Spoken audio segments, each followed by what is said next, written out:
Men Asensioni Ramosga tenglashtirishlarini eshitsam kulgim keladi.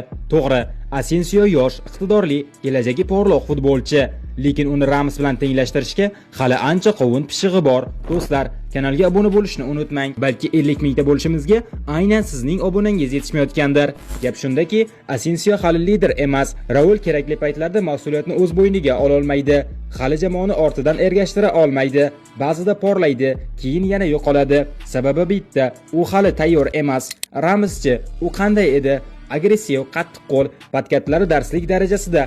Hatto eng buyuk hujumchilar ham Ramosga qarshi o'ynashdan qo'rqishardi. Agar ishonmasangiz, Messidan so'rang.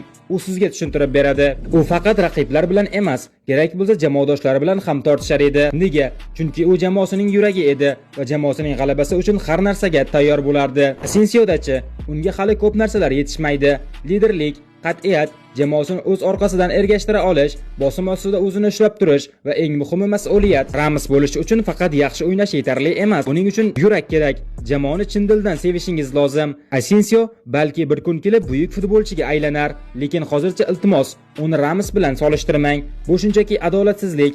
Agar siz ham bu fikrga qo'shilsangiz, videoga like bosib qo'ying.